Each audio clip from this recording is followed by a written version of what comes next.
नमस्कार साथियों, आज हम पढ़ने जा रहे हैं फर्स्ट ग्रेड के फर्स्ट पेपर के अंदर जीके के अंदर ये टॉपिक आता है शाला मानचित्र एवं सूक्ष्म नियोजन। शाला मानचित्र क्या है और उसकी बारीकी से शाला मानचित्र में क्या होता है उसके बारे में हम अध्ययन करेंगे। सूक्ष्म नियोजन यानी कि आयोजना, प्लानिंग, हम इनको प्रश्न उत्तरों के माध्यम से देखने का प्रयास करेंगे। निम्न में से किसे विद्यालय आयोजना मैपिंग में सम्मिलित किया जाता है? विद्यालय की मैपिंग में सम्मिलित किया जाता है स्थानिक एवं अनुदेशनात्मक सुविधाएं, जनांकीय आयाम, स्थानिक एवं जनांकीय आयाम, मानदंड और स्थानिक एवं जनांकीय आयाम। ये प्रश्न भी 2015 के फर्स्ट ग्रेड एग्जाम में आया हुआ था और इसका सही आंसर है स्थानिक एवं जनांकीय आयाम। लेकिन आरपीसी विभाग ने यहाँ पर स्टार दिया, बोनस दिया, इस प्रश्न को हटाया गया क्योंकि ये तो है ही स्थानिक और जनांकीय आयाम, इसके अंदर मानदंड भी शामिल होते हैं। ठीक है, इसके अंदर अनुदेशनात्मक कुछ सुविधाएं भी शामिल होती है। तो इसके अंदर ये मेन तो यही है, लेकिन ये सभी इसका उत्तर होने के कारण इसमें बोनस दिया गया था। तो आप ये ध्यान रखिए, ये आया हुआ प्रश्न है, ये सभी प्रश्न आए हुए हैं। एक नज़र में किसी गांव की शैक्षिक स्थिति ज्ञान करने हेतु सहायक है। एक नज़र में किसी गांव की शैक्षिक स्थिति का पता लगने के लिए हमें किसी गांव की तो भौगोलिक नक्शा, नजरी नक्शा, ब्लूप्रिंट और राजनीतिक नक्शा। तो इसका सही आंसर होगा नजरी नक्शा में। किसी क्षेत्र विशेष की या पूरा गांव है, यहाँ पे किसी क्षेत्र विशेष की शैक्षिक सुविधाओं का आकलन करना कहलाता है। शाला मानचित्रण, सूक्ष्म चित्रण, नजरी नक्शा या ब्लूप्रिंट। तो शैक्षिक सुविधाओं का आकलन करने के लिए किसी क्षेत्र विशेष में तो उसके लिए हमें शाला मानचित्र की आवश्यकता होती है। शाला मानचित्रण तल प्रधान बॉटम अप उपागम का उपयोग इसलिए करता है कि कोर टीम का विकास करने के लिए, शिक्षा के लचीलापन प्रबंधन को विकेंद्रीकरण करने के लिए, सर्वेक्षण व नजरी नक्शा बनाने के लिए, मानक योजना की तैयारी करने के लिए। इसका अर्थ, इसका सही आंसर क्या है? तो इसका सही आंसर होगा शिक्षा के लचीलापन प्रबंधन को विकेंद्रीकरण करने के लिए हम क्या किया जाता है कि शाला मानचित्र के अंदर तल प्रधान बॉटम अप का प्रयोग किया जाता है। हम ये कह सकते हैं कि शिक्षा के अंदर, विद्यालय के अंदर जो गतिविधियां होती है उसका विकेंद्रीकरण करने के लिए शाला मानचित्र में हम तल प्रधान उपागम का, बॉटम अप का प्रयोग किया जाता है विकेंद्रीकरण करने के लिए, अर्थात शिक्षा के लचीलापन प्रबंधन को विकेंद्रीकरण करने के लिए किया जाता है। न केवल लचीलापन, विद्यालय के अंदर जो भी सुविधाएं होती है उनका विकेंद्र करने के लिए तल प्रधान का प्रयोग किया जाता है शाला मानचित्र के अंदर। स्कूल मैपिंग के लिए शक्तिशाली उपकरण क्या है? ब्लूप्रिंट, नजरी नक्शा, आयोजना या शाला मानचित्र? ये तो हो ही नहीं सकते, या तो नजरी नक्शा होगा या शाला मानचित्र होगा। स्कूल मैपिंग के लिए शक्तिशाली उपकरण क्या है? शाला मानचित्रण है या नजरी नक्शा है? स्कूल मैपिंग के लिए स्कूल कहाँ स्थित है उसके लिए ये है नजरी नक्शा, इसके लिए शक्तिशाली उपकरण होगा। शाला मानचित्र में तो केवल शाला की बात ही आएगी, विद्यालय की बात आएगी। निम्न में से कौन सा एक सही नहीं है? लोक जुम्बिश के तहत शाला मानचित्र के मुख्य घटकों में से शामिल नहीं है। तो लोक जुम्बिश के तहत शाला मानचित्र के मुख्य घटकों में शामिल नहीं है। ये देखिए, इसमें पर्यावरण से संबंधित बातें इसमें शामिल है, आप ध्यान रखें। पर्यावरण से संबंधित जो भी गतिविधियां होती है, चाहे वो पढ़ाई से संबंधित हो, चाहे वो पेड़ पौधों से संबंधित हो, चाहे कोई संस्था के निर्माण से संबंधित हो, वो सब पर्यावरण में आती है। कोर टीम का गठन किया जाता है, इसके अंदर 20 से 22 सदस्य होते हैं किसी बड़े गांव के अंदर नजरी नक्शा बनाने के लिए और ये जो साला मानचित्र बनाने के लिए। तो ये कोर टीम एक गांव के अंदर बनाई जाती है, कोर टीम। तो कोर टीम भी साला मानचित्र का मुख्य घटक है लोक जुम्बिश योजना में। सर्वेक्षण और नजरी नक्शा, 11 सर्वेक्षण और नजरी नक्शा ये बनाने का काम करती है, कोर टीम ही काम करती है लोक जुम्बिश योजना के अंदर। तो सर्वेक्षण और नजरी नक्शा बनाने ये भी इनका मुख्य घटक है। इसके अलावा जो योजनाएं बनाई जाती है, विद्यालय स्तर पर जो योजनाएं बनाई जाती है सभी प्रकार की, वो भी इसमें शामिल होती है। लेकिन ये वाला ऑप्शन प्रवेशोत्सव का आयोजन करना, विद्यालय के अंदर बच्चों के नामांकन बनाने के लिए प्रवेश उत्सव आयोजन करना, ये हमारी लोक जुम्बिश के तहत साला मानचित्र का घटक नहीं है। तो इसका सही आंसर ये होगा। तो हमने देखा कि क्या क्या इसके अंदर शामिल है। पर्यावरण है, पर्यावरण भवन निर्माण की गतिविधियां शुरू करना ये है, कोर टीम का विकास करना ये है, सर्वेक्षण और नजरी नक्शा बनाना ये है, और विद्यालय की समस्त गतिविधियों की प्लानिंग बनाना ये है। प्रवेशोत्सव का आयोजन करना ये इसका मुख्य घटक नहीं है। आगे बात करें कि साला मानचित्र की शुरुआत कब से हुई।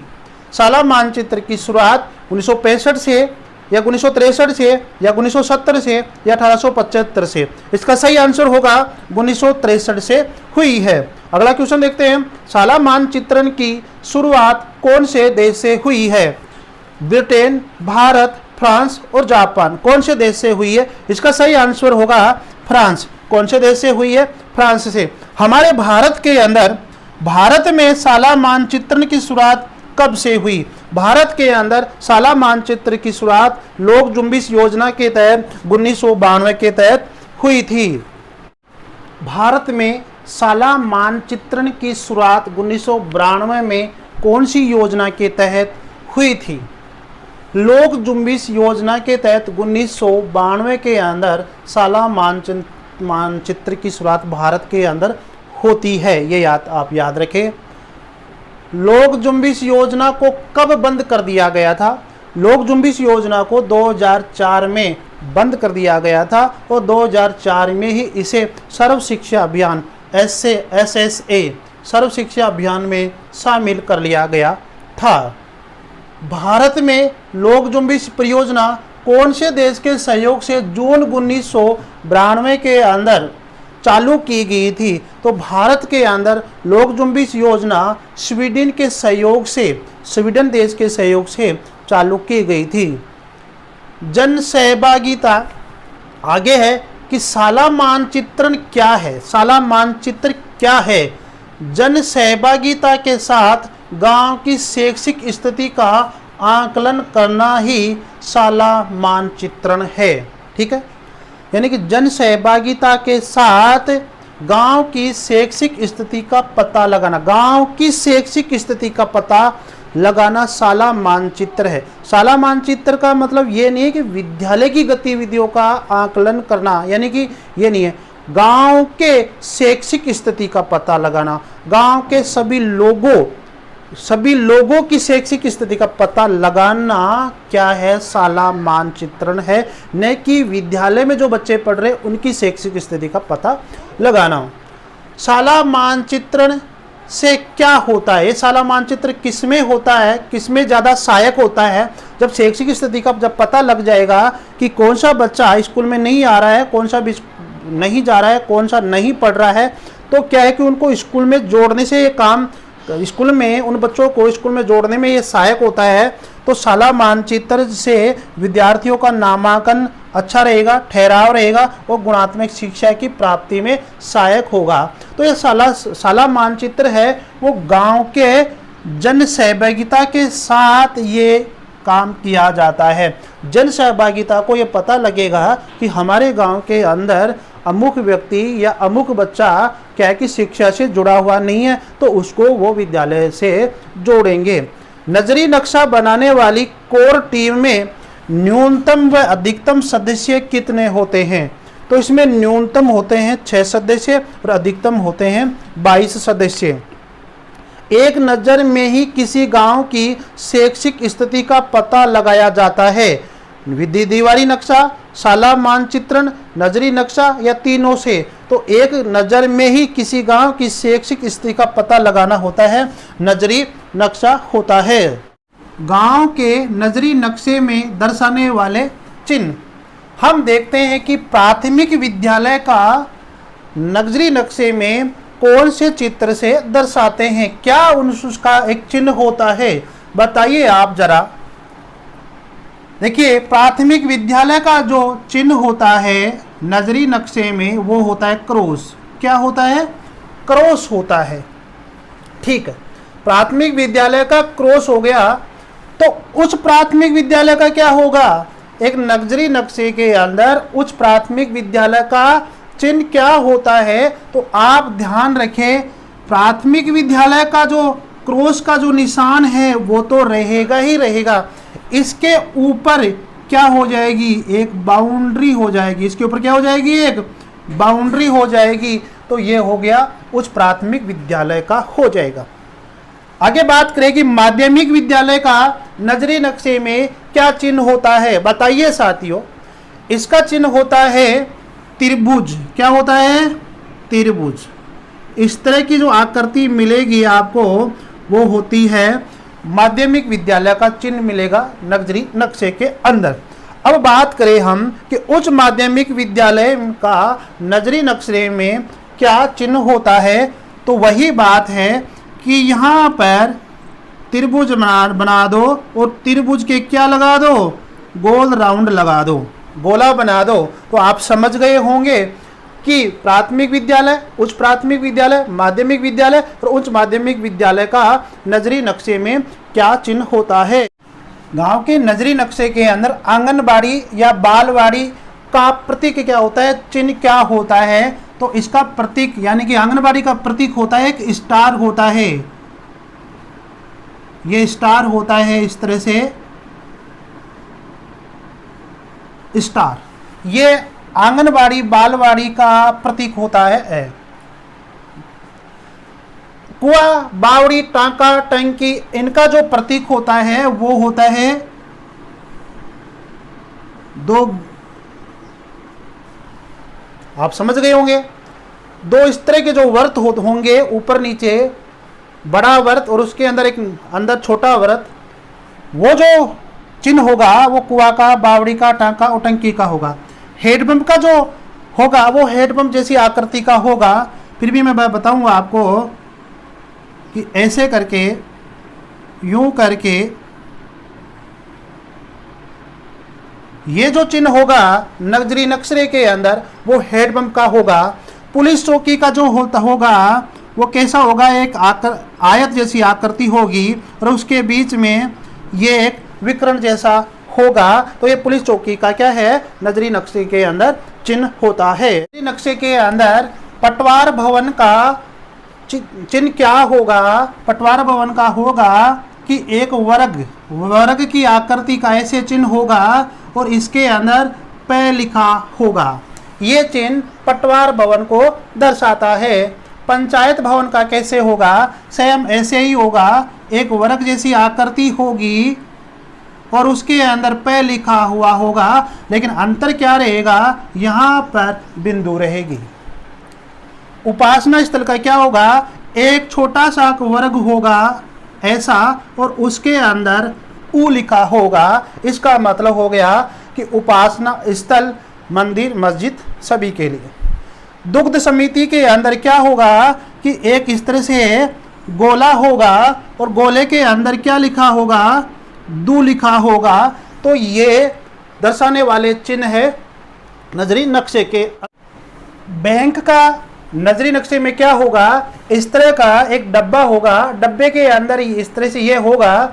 ये हो गया बैंक का चिन्ह डाकघर का एक लंबे से ऐसे होगा और जो अपन पत्र डालते हैं वो एक बॉक्स होगा यहाँ पर। तो ये चिन्ह डाकघर का हो गया। उत्तर साक्षरता केंद्र का कैसे होगा, एक किताब सी होगी, ये इधर ये पन्ने खुले हुए हैं किताब के, यह होगा। और रेलवे लाइन का अपन सब जानते हैं, ये रेलवे लाइन का। प्राथमिक स्तर का अनौपचारिक केंद्र का चिन्ह क्या होगा, तो ये क्रॉस के बीचों बीच ऐसे लाइन होगी, जो होगा प्राथमिक स्तर का अनौपचारिक केंद्र का चिन्ह होगा। उच्च प्राथमिक स्तर का अनौपचारिक केंद्र क्या होगा, तो इसमें वर्त होगा और वर्त के बीचों बीच एक लाइन होगी और ऐसे होगा। यह चिन्ह हो गया कि उच्च प्राथमिक स्तर का अनौपचारिक जो केंद्र होता है वो। परिवार का चिन्ह क्या होता है, परिवार का ऐसे बनाना पड़ेगा, यूं, ये परिवार का चिन्ह हो गया, जो एक परस के मंदिर नुमा आकृति का हो जाता है परिवार। तो ये परिवार का चिन्ह हो गया। अब इन चिन्हों के अलावा मैंने ये बनाया है, आपको दिख रहा होगा कि स्कूल जाने वाले बालक, नजरी नक्शे के अंदर स्कूल में जाने वाले बालकों का प्रतीक के रूप में, चिन्ह के रूप में क्या उसमें प्रतीक रहता है, क्या चिन्ह होता है नजरी नक्शे के अंदर। तो स्कूल जाने वाले बालक का एक अंडाकार आकृति का ये चिन्ह होता है और उसके अंदर पूरा का पूरा क्या होता है, लाल रंग का होता है। और अंडाकार आकृति का जो चिन्ह होगा वो किसको दर्शाएगा, स्कूल जाने वाले बालक को दर्शाएगा, जो कि गहरा लाल रंग का होगा। इसके बाद में स्कूल जाने वाले बालिका, ये तो क्या है, बालक का है लाल रंग का। स्कूल जाने वाली बालिका को नजरी नक्शे में दिखाना चाहे अपन, तो यह नीले रंग का अंडाकार आकृति का चिन्ह होगा, जो स्कूल में जाने वाली बालिका को दर्शाएगा। आपके समझ में आ गया होगा। आगे हम बात करें कि अब स्कूल नहीं जाने वाला बालक, स्कूल में नहीं जाने वाले बालकों को प्रतीक के रूप में हम दर्शाएं, तो लाल रंग की एक बाउंड्री होगी, ऐसे वर्त की टाइप की, ठीक है। तो लाल रंग की जो बाउंड्री रहेगी वर्त टाइप की, वह किसको दर्शाएगी, स्कूल नहीं जाने वाले बालक को। अब स्कूल नहीं जाने वाले बालक को लाल रंग की बाउंड्री से दर्शाएंगे। अब स्कूल नहीं जाने वाली बालिका को नीले रंग की बाउंड्री से दर्शाएंगे। तो आपसे पूछा जाए कि नीले रंग की बाउंड्री किसको दर्शाती है, तो स्कूल में नहीं जाने वाली बालिका। तो ये आपके सामने ये है पेज। गांवों के अंदर कच्चा रास्ता जो होता है वो भूरे रंग से उसको दर्शाएंगे और ये कट के निशान रहेंगे इसके अंदर, ये भूरा रंग का रंग रहेगा और ये कट में रहेगा, तो ये कच्चा रास्ता को दर्शा रहा होगा।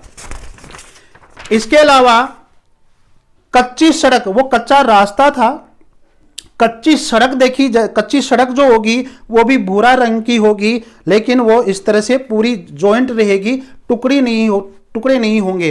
टुकड़े होंगे तो वो क्या होगा, कच्चा रास्ता हो जाएगा। और जिसमें टुकड़ा नहीं होगा और केवल भूरे रंग की रहेगा रास्ता, वो कच्ची सड़क रहेगी भूरा रंग की। यह तालाब है, नीले रंग का आपको इस तरह का चिन्ह मिलेगा, तो तालाब नीले रंग का रहेगा, ये वाला तालाब का चिन्ह है नीले रंग का।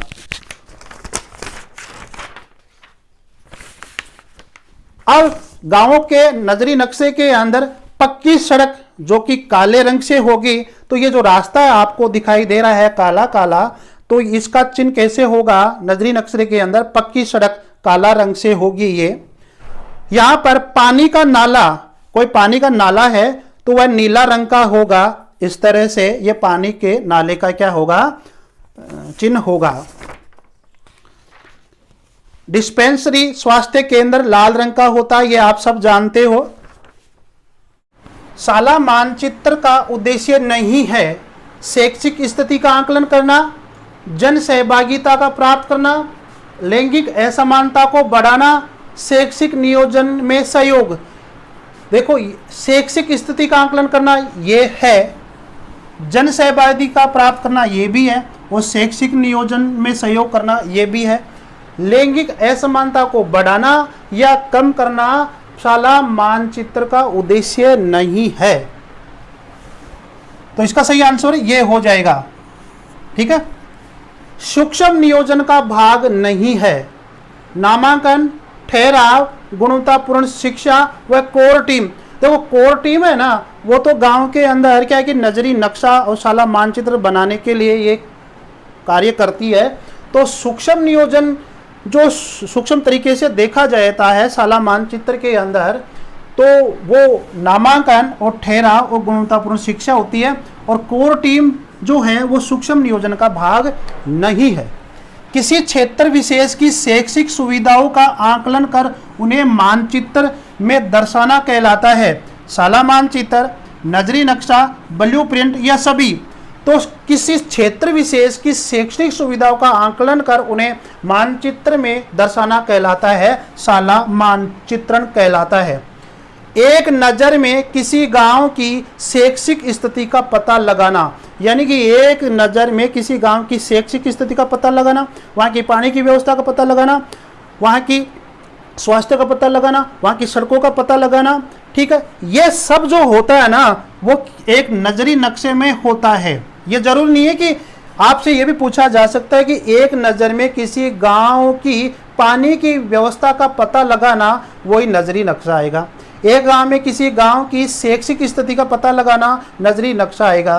एक नज़र में किसी गांव की स्वास्थ्य स्थिति का पता लगाना नजरी नक्शा होगा। तो दोनों में यहाँ आपसे प्रश्न पूछा जा सकता है कि एक नज़र में पूछे जाए कि शैक्षिक स्थिति का पता लगाए तो नजरी नक्शा। यदि किसी क्षेत्र विशेष की शैक्षिक सुविधाओं का आकलन करना है तो शाला मानचित्र। दोनों अलग अलग है। आगे बात, नजरी नक्शा में उत्तर दिशा अंकित की जाती है। ऊपर की ओर, बाईं ओर, ऊपर की ओर, दाईं ओर, नीचे की ओर, बाईं ओर, नीचे की ओर, दाईं ओर। मैं जैसे ये खड़ा हूँ, बोर्ड हो, नक्शा हो, कोई भी हो, इसमें उत्तर की ओर क्या होता है, उत्तर दिशा होती है साथियों। अब मेरा जैसे ये है, ये बायां है, ये दाईं है। मेरा जो दाईं भाग होगा, ऐसे उल्टा समझिए कि ये नक्शे का भी दाईं होगा। ये मेरा दाईं हाथ है तो नक्शे का भी दाईं हाथ होगा। ये इधर वाला बायां हाथ है तो नक्शे का भी ये वाला बाईं हाथ होगा। तो ये दाईं आर होगा। तो इसका सही आंसर क्या है, ऊपर की ओर, ऊपर की ओर, दाईं ओर, ये दाईं ओर। यहाँ पर हम किसी उत्तर दिशा को यहाँ पर हम दर्शाते हैं। दिशाओं को दर्शाने का जो पार्ट होता है नक्शे के अंदर, बोर्ड के अंदर, वो इसी साइड के अंदर होता है। तो ये होता है दाईं ओर। हमारा जो हाथ होता है उसी साइड के अंदर ये होता है।